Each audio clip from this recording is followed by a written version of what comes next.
houses, unlike wren and chickadee houses, should be mounted to a post or mounted to a fence or a side of a house, because bluebirds don't like to swing in the breeze. That'll probably stop them from going into the house.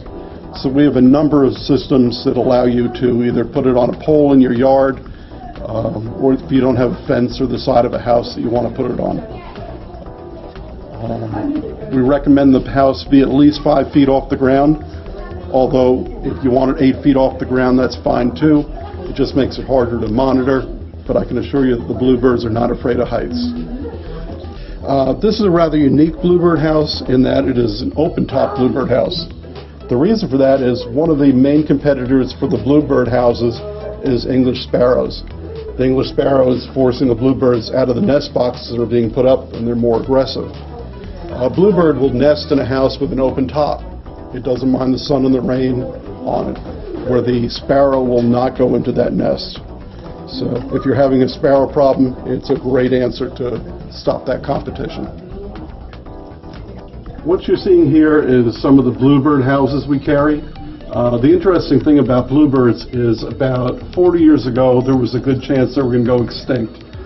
Their natural habitat was being taken away, which was hollowed out trees that other birds had made. And we're taking the land and using it for housing and everything else, and they had nowhere to live.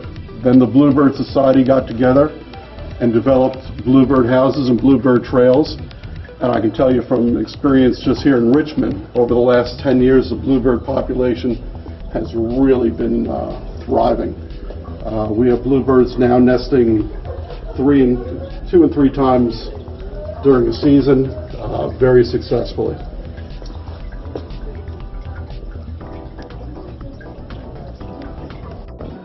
And I'm showing you a sample of the difference between a bluebird house and a wren and chickadee house. And the big difference is the size of the opening. The wren house and chickadee house is going to be 1 inch to 1.25 inches.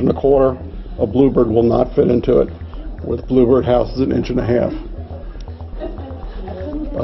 Just because a house is marked as a bluebird house does not mean only bluebirds will go into it.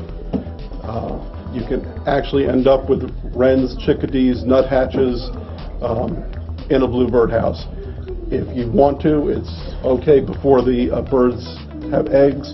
If it's a bird you don't want in there, just take the nest out. They'll rebuild another one somewhere else within a day. My philosophy is once there's eggs in there, let's let it go and let's nature take its course, and when they're done, empty it out and hopefully you'll get bluebirds. The way to distinguish from the male bluebird and the female bluebird is that the male bluebird is going to look a lot brighter.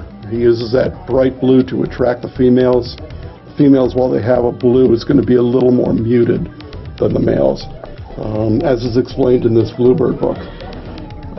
Monitoring of bluebird boxes is an important thing, but not necessary if you don't want to do it, but it allows you to see how the bluebirds are doing, how the babies are doing, count the babies, and it's just fascinating to watch all the different stages. And the bluebird does not mind you opening up the bluebird house once or twice a day. They're not going to leave because you open the house. They're going to take care of their eggs and take care of their kids.